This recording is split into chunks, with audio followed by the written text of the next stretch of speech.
You know what? I should have seen it coming. Really, I should have.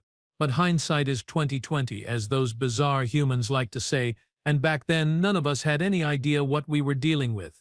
My name is Vex, and I'm what you might call a galactic intelligence analyst. Fancy title for someone who watches species blow each other up and writes reports about it. For the past 50 cycles I have been monitoring the humans of Terra 3, and let me tell you, it was the most boring assignment in the galaxy.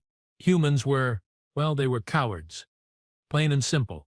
Every single encounter with hostile species ended the same way. The humans would take one look at the enemy, calculate their odds, and run like their tails were on fire. Except they don't have tails, which makes the whole thing even more pathetic. The Zorth Empire, humans ran. The Kelvak Raiders, humans ran faster. The murderous mining consortium of Proxima. The humans broke their own speed records getting away from those guys. It became a running joke, literally, throughout the galaxy. What do you call a human in a fight? A spectator, from very, very far away. We all thought they were just another failed species, destined to skulk around the edges of civilized space, scavenging scraps and avoiding anything resembling conflict. The Galactic Council didn't even bother putting them on the potential threats list. They weren't even on the minor annoyances list. Humans were filed under species we occasionally feel sorry for. But then something changed. It started small, as these things usually do. Reports began trickling in from the Outer Rim territories. Stories so bizarre that most of us dismissed them as sensor glitches or the fevered imaginings of deep space miners who'd been breathing recycled air for too long. The first incident involved a human cargo ship called the Lucky Strike, captained by someone named Jake Morrison. Now, Jake was typical human material, average height, squishy, no natural weapons to speak of, and a documented history of running away from basically everything more dangerous than a particularly aggressive space pigeon. The Lucky Strike was hauling agricultural supplies to a mining colony when they were intercepted by a Kelvak Raider squadron. Standard operating procedure for humans. Dump the cargo, broadcast surrender messages in 17 different languages, and pray the Raiders were feeling merciful. The Kelvaks, for their part, were looking forward to an easy payday and maybe some human slaves to sell at the market. But Jake Morrison didn't run.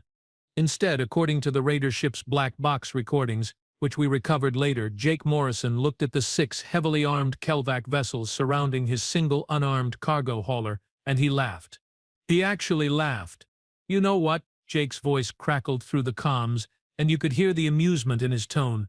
I'm having a really bad day. My coffee maker broke this morning. My navigator quit yesterday to become an interpretive dancer, and my cargo hold smells like fermented vegetables. So here's what's going to happen.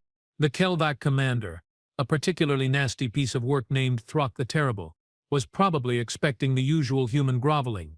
Instead, Jake continued, "You are going to turn those pretty ships around and find someone else to rob. Because if you don't, I'm going to have to do something that none of us will enjoy." Throk the Terrible was so amused by this display of what he perceived as human stupidity that he decided to play along. "Oh, really, little human? What exactly are you going to do with your pathetic cargo ship?" "Well," Jake said, and the recordings pick up a very disturbing sound in the background. The sound of Jake actually humming a tune while he worked. "I'm going to ram this ship, loaded with 30 tons of compressed fertilizer and industrial accelerants, right into your biggest vessel. The explosion should be visible from 3 systems over." Now Throk wasn't worried. Human ships were notoriously slow, and his raiders could dance around the Lucky Strike all day. But then Jake did something that changed everything. He actually started accelerating toward the Raider flagship. "He's bluffing," Throk told his crew. "Humans don't sacrifice themselves, they are too cowardly." But Jake Morrison wasn't bluffing. The Lucky Strike, engines redlining and emergency alarms screaming, bore down on the Raider ship like a missile. At the last possible second, when collision was inevitable, Throk finally realized that this human was absolutely, completely, utterly insane. "Wait, we will leave, we will leave." Jake pulled up at the last microsecond, close enough that the Lucky Strike's hull scraped paint off the Raider ship. "Next time you see a human cargo vessel," Jake's voice came through the comms, calm as still water, "remember this moment, we are done running." The Kelvak squadron fled. Let me repeat that because it's important. 6 heavily armed warships ran away from 1 human in a cargo hauler. When the report reached my desk, I filed it under sensor malfunction and forgot about it. Humans don't suddenly grow spines, and they certainly don't make Kelvak raiders wet themselves and retreat. It was impossible. Then came the second incident. The mining station Kepler-7 was under siege by the Bloodfang pirates, a particularly unpleasant group of slavers and murderers who specialized in taking isolated outposts. The station's human administrator, a woman named Lisa Park, sent out the usual distress calls, but the nearest military response was 3 days away. Standard human procedure would be to surrender immediately and hope for eventual rescue. Lisa Park had other ideas. "Attention Bloodfang vessels." Her transmission began, and I swear you could hear her smiling through the static. "This is Administrator Park of Kepler-7. You have 30 seconds to withdraw from this system." The pirate captain, a 7-foot-tall carnivore called Rend, was so surprised by this response that he almost forgot to laugh.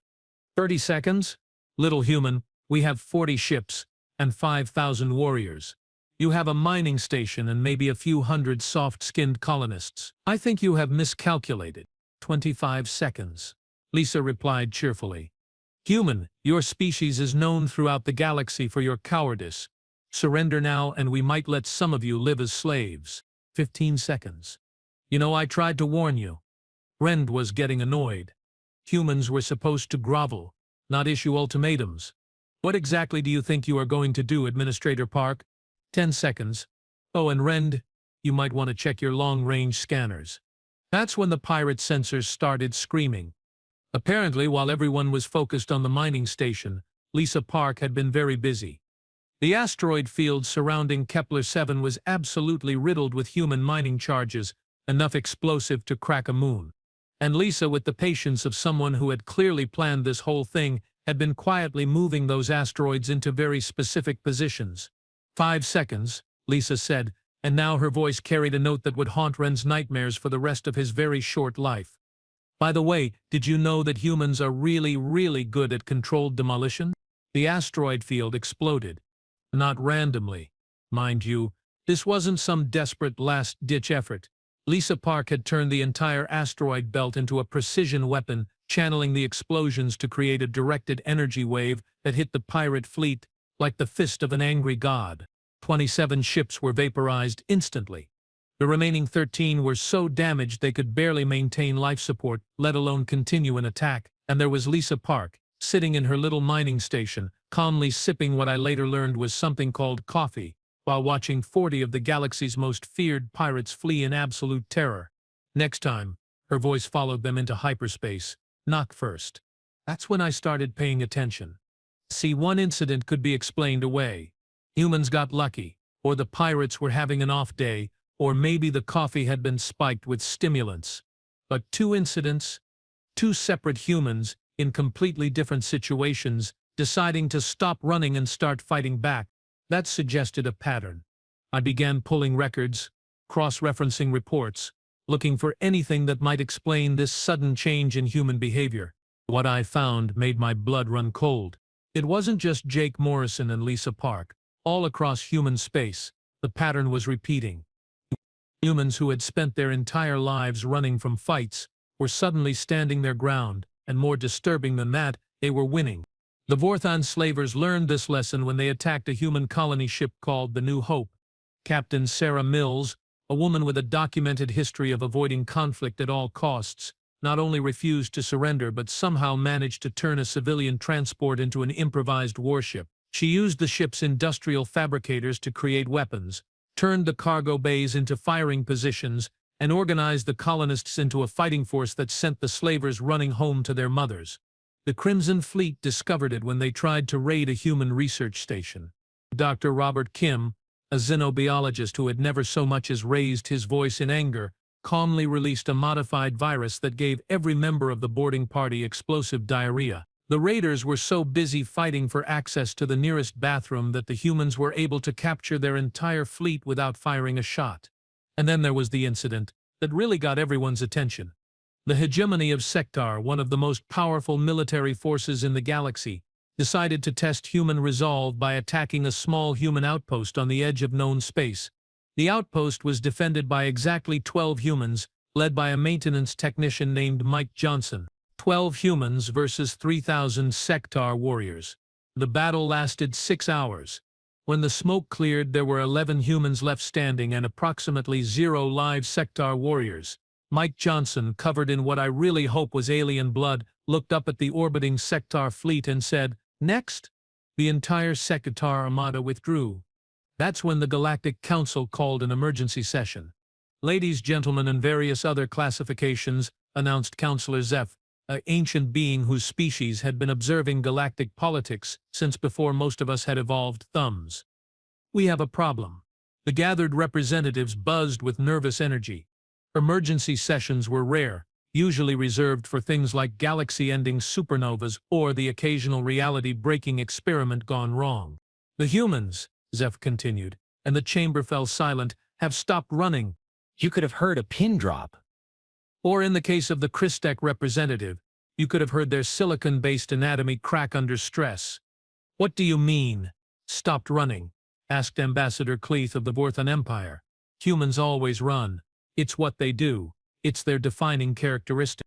"Not anymore," Zeph replied, activating the holographic display that showed incident reports from across the galaxy. "In the past 6 months, human forces have repelled attacks by 17 different hostile species, captured or destroyed over 200 enemy vessels, and successfully defended colonies that should have fallen within hours." The display showed battle after battle, each one following the same impossible pattern: outnumbered humans facing overwhelming odds and not only surviving but winning decisively. "This has to be some kind of mistake," protested Counselor Vexley of the Murderous Mining Consortium. "Our intelligence clearly shows that humans are a cowardly species, genetically predisposed to retreat rather than fight." "Your intelligence," Zeph said dryly, "is apparently out of date." That's when I stood up. As the Council's primary human analyst, it was my job to explain this unprecedented development. The problem was, I had absolutely no idea what was happening either. "Counselors," I began, trying to project more confidence than I felt, "our analysis suggests that the humans have undergone some kind of fundamental behavioral shift. However, we have been unable to determine the cause of this change." "Could it be genetic manipulation?" asked the representative from the Bioengineering Syndicate.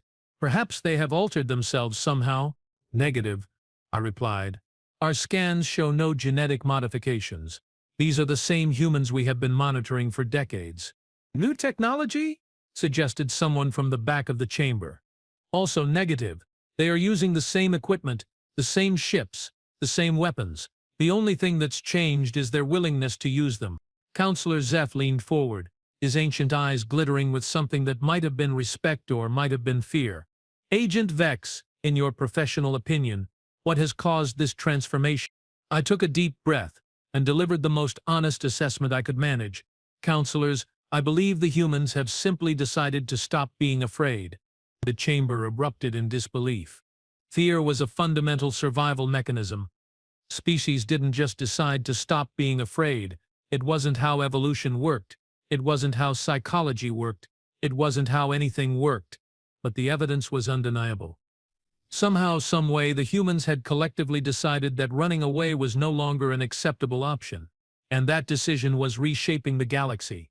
The Kelvac Raiders, once the terror of the outer systems, were now operating in sectors as far from human space as possible. The Bloodfang pirates had officially declared human colonies too dangerous to attack. Even the mighty Sector hegemony was quietly rerouting their expansion plans to avoid human territory. For the first time in galactic history, a species was being avoided not because they were strong, but because they had become unpredictable. "But they are still just humans," Counselor Cleeth protested.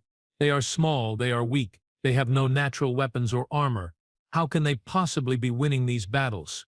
That was the question that kept me awake during my sleep cycles. How indeed? I'd analyzed the battle recordings, studied the tactical reports, even interviewed some of the survivors from various conflicts. What I found defied everything we thought we knew about warfare.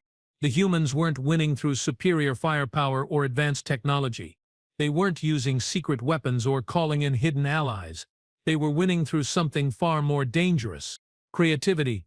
Take the battle at Mining Station Kepler 7. Lisa Park didn't have warships or energy weapons. What she had was a thorough understanding of explosive chemistry. access to mining equipment, and a willingness to think outside conventional tactical parameters. She turned an asteroid field into a weapon because no one else had ever thought to try, or considered Jake Morrison's encounter with the Kelvac raiders. He didn't have superior weapons or armor. What he had was a cargo ship full of fertilizer and the absolute certainty that sometimes the best defense is a really good threat of mutually assured destruction. The humans were improvising, adapting, using whatever they had available in ways that no one had ever imagined. And because their opponents were expecting conventional warfare, they were completely unprepared for human ingenuity. It's not just that they stopped running, I told the council. It's that they started thinking. But even that explanation didn't capture the full scope of what was happening. Because the more I studied these incidents, the more I realized there was something else at work here, something that frightened me more than any weapon or army ever could. The humans were enjoying themselves. In every single battle recording, you could hear it in their voices. They were having fun. Jake Morrison, humming while he prepared to ram a raider ship. Lisa Park calmly sipping coffee while orchestrating the destruction of a pirate fleet. Mike Johnson asking, after single-handedly defeating 3,000 alien warriors. These weren't desperate last stands fought by cornered animals. These were performances by artists who had finally found their medium. And that, more than anything else, was what terrified the galaxy. Because a species that finds joy in combat, that treats warfare as entertainment, that actually looks forward to being outnumbered and outgunned, that species doesn't just win battles. It reshapes the entire concept of what warfare means. The emergency session ended without any concrete decisions, but the message was clear: humanity had changed, and no one knew what to do about it. Military protocols were being rewritten across the galaxy. Defensive strategies were being updated, and for the first time in recorded history, humans were being classified as a potential galactic threat. As I left the council chambers, my personal communicator chirped with an incoming priority message. New reports were coming in from the frontier sectors, more incidents involving humans who had decided that retreat was no longer an option.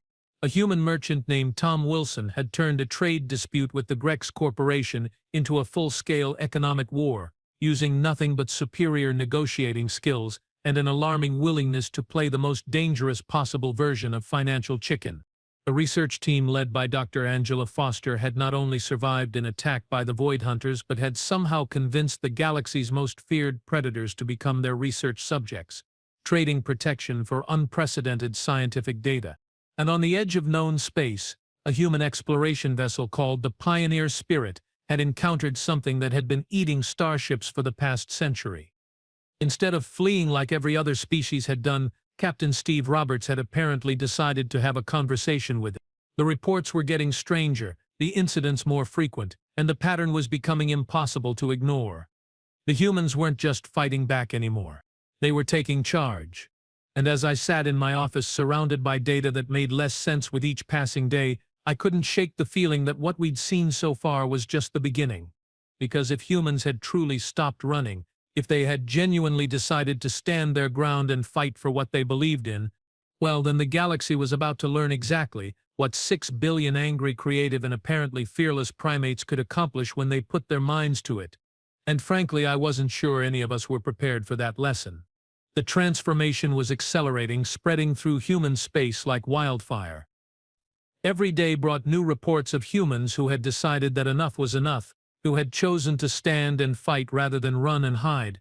But this was just part one of the story. The real test was yet to come. Because word was spreading through the galactic underworld, carried by survivors and refugees, whispered in spaceport bars and transmitted through encrypted channels. The humans had stopped running. And that changed everything. 3 months after the emergency council session, I was beginning to think that maybe, just maybe, we could contain this human problem. Sure, they had stopped running, and yes, they were winning some impressive victories, but the galaxy was vast. How much damage could one small species really do? I should have kept my mouth shut. The answer came in the form of a transmission that arrived at exactly 0300 hours, Galactic Standard Time. I was enjoying what humans call a coffee break when my emergency communicator started screaming like a wounded Vorth. Agent Vex, the voice belonged to Commander Thex of the Deep Space Monitoring Station, and he sounded like someone who had just witnessed the heat death of the universe. You need to see this now. The transmission quality was terrible, full of static and interference, but the images were clear enough to make my 3 hearts stop beating in sequence. The Drakari Empire was burning. Let me explain why this was impossible. The Drakari Empire wasn't just another galactic power, they were the galactic power. 5,000 years of conquest, 10 million worlds under their control, a military force that could sterilize solar systems for fun. The Drakari didn't lose wars, they didn't even lose battles. They showed up, they conquered, they moved on. It was as reliable as gravity. And there they were on my screen, retreating from a single human colony world called Haven's Rest. How many human ships? I asked, though I was pretty sure I didn't want to know the answer. 1, Commander Thax replied, and I could hear him checking and double-checking his instruments. A single human vessel called the Defiant Optimism. I stared at the screen. 1 human ship had somehow convinced the entire Drakari 7th Fleet, comprising over 200 warships, to retreat. This wasn't just unprecedented, it was physically impossible according to every law of warfare ever written. Commander, I said carefully, are you absolutely certain your sensors are functioning correctly? I have run diagnostics 6 times, he replied. The readings are accurate. Agent Vex, 1 human ship just defeated the most powerful military force in known space. I rubbed my temples, feeling a headache developing that would probably require medical intervention. Put me through to the battlefield. I need to hear what happened. The recording that followed would become required listening at every military academy in the galaxy, not as an example of tactical brilliance, but as a warning about what happens when you underestimate a species that has completely lost its mind. The engagement began normally enough. Admiral Krekstar, commanding the Drakari 7th Fleet, transmitted the standard surrender demand to Haven's Rest. This was pure formality. No one had ever refused a Drakari surrender demand and lived to regret it. Human colony. Admiral Krekstar's voice rumbled through subspace, carrying the authority of 5 millennia of unbroken conquest. You will submit to Drakari rule immediately. Resistance is futile. Your weapons are primitive. Your defenses are laughable. And your species is known throughout the galaxy for cowardice. Surrender now, and your deaths will be quick. The response came from Captain Maria Santos of the Defiant Optimism, and from the very first word, you could tell that Admiral Krekstar was about to have a very bad day. Admiral Krekstar, Captain Santos began, and I swear you could hear her grinning through the transmission. Thank you for that generous offer, but I'm afraid I will have to decline.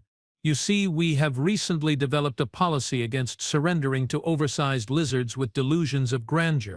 The silence that followed was so profound that several monitoring stations thought their equipment had malfunctioned. Admiral Krekstar, who had probably never been spoken to with anything less than terror-stricken respect, took several moments to process what he had just heard. When he finally responded, his voice carried the promise of unimaginable violence. "Human," he growled, "your species' reputation for cowardice is evidently exaggerated. Very well, we shall demonstrate why the Drakari Empire has ruled this galaxy for 5,000 years. Prepare to die." "Oh, Admiral," Captain Santos replied cheerfully, "I think you misunderstood. We are not going to die today. You are." And that's when things got really interesting. The Defiant Optimism wasn't a warship. It wasn't even a particularly large vessel. According to the registration files, it was a modified industrial platform, basically a flying construction site with engines. It should have been vaporized the moment the Drakari opened fire. Instead, something impossible happened. The human ship divided. Not split in half, mind you. It separated into approximately 50 smaller vessels, each one following a different trajectory, each one broadcasting a different signature, each one apparently as real as the others. "Holographic projections," Admiral Krekstar announced to his fleet, though he sounded less certain than before. "Focus fire on the largest signature." The Drakari fleet opened up with enough firepower to crack a moon. Beams of coherent energy lanced through space, missiles screamed toward their targets, and for a moment it looked like the laws of physics were reasserting themselves. Then Captain Santos' voice came through the comm again, and she was laughing. "Admiral, I appreciate the light show, but you are shooting at ghosts. The real question is, can you find the real ship before we find your command vessel?" That's when Admiral Krekstar realized he was no longer hunting humans. He was being hunted by them. See, while the Drakari were busy shooting at holographic projections, the real Defiant Optimism had done something that no military strategist in galactic history had ever attempted. It had moved inside the enemy formation. Not around it, not through it, inside it. Captain Santos had somehow maneuvered her ship into the exact center of the Drakari fleet, where their own weapons couldn't target her without hitting their own vessels. And from that position, she began methodically dismantling the most powerful military force in known space. But she wasn't using weapons. She was using construction equipment. The Defiant Optimism's industrial fabricators began producing what could only be described as aggressive modifications to the Drakari ships. Massive mechanical clamps attached themselves to enemy hulls. Welding torches began cutting through armor plating. Mining lasers started boring holes in critical systems. Within minutes, the Drakari 7th Fleet found itself being systematically disassembled by what amounted to a flying repair shop. "What are you doing to my ships?" Admiral Krekstar demanded, and for the first time in 5,000 years of conquest, there was panic in a Drakari commander's voice. "Oh, this," Captain Santos replied, and you could hear the sounds of heavy machinery in the background. "We are performing some unauthorized modifications. Don't worry, Admiral. When we are done, your ships will be much more efficient." "Efficient at what?" "Not working." Admiral Krekstar tried to order his ships to ram the human vessel, but by then half his fleet was missing critical propulsion systems. He tried to coordinate a boarding action, but the Defiant Optimism had welded most of the airlock doors shut. He even attempted to self-destruct several ships to take the humans with them, but somehow Captain Santos had managed to disable those systems too. In the span of 30 minutes, the mighty Drakari 7th Fleet had been reduced to 200 very expensive pieces of space junk. "Admiral," Captain Santos announced as the last Drakari ship lost power, "you have two choices. You can surrender your remaining vessels and withdraw from human space, or you can explain to your Emperor how you lost an entire fleet to one human with a toolbox." The Admiral chose surrender. As I watched the recording, my hands were shaking so badly I could barely hold my tablet. This wasn't just a military victory, it was a complete redefinition of what warfare meant. Captain Santos hadn't destroyed the Drakari fleet. She had deconstructed it, like a mechanic taking apart an engine, and she had done it while cracking jokes. "Commander Thex," I said, trying to keep my voice steady, "how many other incidents like this have been reported?" 17 in the past week, he replied grimly. "Agent Vex, the humans aren't just fighting back anymore, they are actively hunting down hostile forces throughout the galaxy." The reports that followed painted a picture that would have been considered pure fiction just months earlier. Human ships were appearing in every sector, and wherever they went, the established order crumbled. The Syndicate of Assassins, an organization that had operated in the shadows for over 1,000 years, was disbanded overnight when a human negotiator named Patricia Wells convinced them that assassination was an inefficient business model and helped them transition to aggressive conflict resolution consulting. The slave markets of Kepler Prime, which had operated for centuries, were shut down when a human social worker named David Park arrived with a briefcase full of legal documents and somehow convinced the slavers that they were in violation of approximately 7,000 galactic commerce regulations they had never heard of. The Pirate Confederation, a loose alliance of raiders and criminals, surrendered en masse after a human anthropologist named Dr. Jennifer Cross published a research paper proving that piracy was a statistically suboptimal career choice, and offered them all jobs in her new interstellar logistics and acquisition company. Everywhere humans went, they didn't just win, they solved problems that the galaxy had considered unsolvable. And they did it with a combination of creativity, stubborn determination, and what could only be described as weaponized optimism. But the incident that really caught everyone's attention happened 3 weeks later, when humanity made contact with the Void Collective. The Void Collective wasn't just hostile, they were incomprehensible. A species of energy beings that consumed matter, destroyed stars for entertainment, and communicated through patterns of reality distortion that drove most organic minds insane. For 2,000 years, every species that encountered the collective had the same response: run away as fast as possible and hope they didn't follow. When the exploration ship Curious Wanderer, captained by someone named Alex Rivera, detected collective signatures in the Tau Ceti system, standard protocol would have been to immediately retreat and report the sighting to the Galactic Council. Instead, Captain Rivera sent a message that made me question my own sanity. Void collective entities. This is Captain Alex Rivera of the human vessel Curious Wanderer. We'd like to have a conversation." The response came in the form of reality itself screaming. Space twisted, time hiccuped, and several nearby planets briefly forgot how to exist. The collective's reply translated roughly as impossible. "Organic minds cannot comprehend our communications. Your species will be consumed." Captain Rivera's response was typically human. "Well, that's rude. Look, we have prepared a presentation about the benefits of interspecies cooperation. Would you like to see our slides?" What followed was the first successful diplomatic contact with the Void Collective in recorded history. It turned out that the collective wasn't evil or malicious. They were just really bored. After existing for millions of years, consuming matter and energy had become routine. They were looking for something new, something interesting, something that could surprise them. And humans, apparently, were exactly what they had been searching for. "Your species is fascinating." The collective communicated through carefully modulated reality distortions that Captain Rivera somehow managed to understand. "You possess creativity that we have never encountered. Your capacity for finding novel solutions to impossible problems is unprecedented." Within hours, Captain Rivera had negotiated a treaty that established the Void Collective as humanity's creative consulting partners. In exchange for not consuming any more star systems, the collective would help humanity with really complicated engineering projects. The first joint human collective project was the construction of a space station that existed in 17 dimensions simultaneously and served really excellent coffee. As the reports continued to pour in, I began to understand that what we were witnessing wasn't just a change in human behavior, it was the emergence of an entirely new approach to galactic civilization. Where other species saw problems, humans saw opportunities. Where others saw insurmountable obstacles, humans saw interesting challenges. Where others saw ancient enemies, humans saw potential friends who just needed better communication strategies. The transformation wasn't limited to military encounters. Human traders were revolutionizing interstellar commerce by introducing concepts like customer service and satisfaction guarantees. Human scientists were making breakthrough discoveries by asking questions that everyone else had assumed were stupid. Human artists were creating works so beautiful that several warrior species had laid down their weapons and taken up poetry instead. But perhaps the most significant change was happening within the Galactic Council itself. Councillor Zeph called another emergency session, but this time the tone was completely different. "Fellow representatives," he began, and his ancient voice carried a note I had never heard before: hope.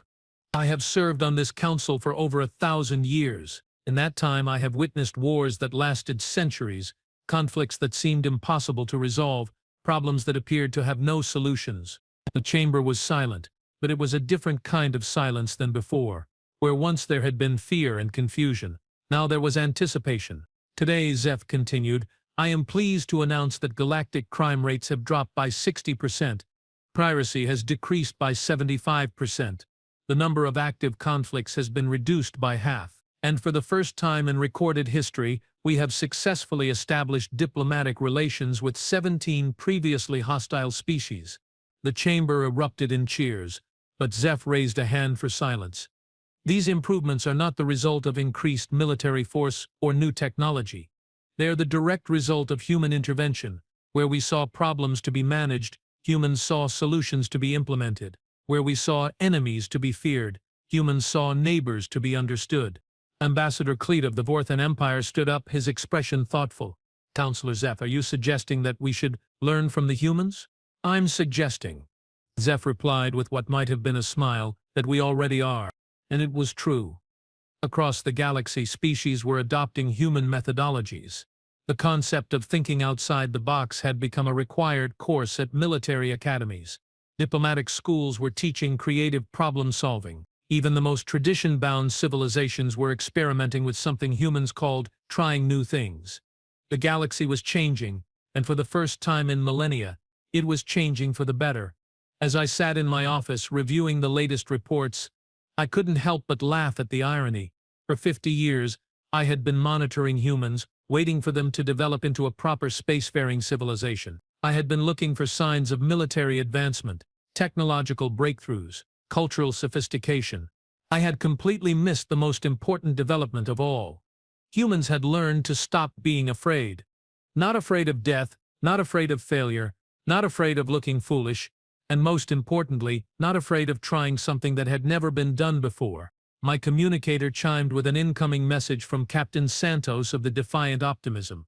The message was brief, but it perfectly captured the new reality of human involvement in galactic affairs. Agent Vex, we have received reports of a dimensional rift that's been consuming ships in the Andromeda sector. The local authorities have classified it as impossible to resolve. We are heading there now to have a look. If anyone asks, we are going to try turning it off and back on again. Wish us luck, Captain Santos. I stared at the message for a long moment, then forwarded it to the Galactic Council with a note, recommend monitoring situation. Humans have gone to fix another impossible problem. 3 days later, I received a follow-up report.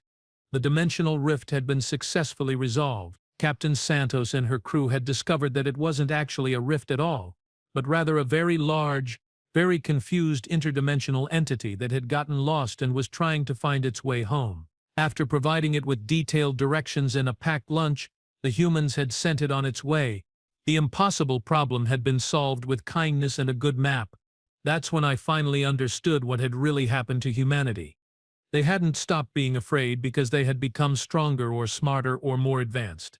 They had stopped being afraid because they had realized something that the rest of the galaxy had forgotten. Most problems aren't actually impossible. They just require someone brave enough to try solving them. As I write this report 6 months after the first incident with Jake Morrison and his cargo ship, the galaxy is a fundamentally different place. The great powers are cooperating instead of conquering.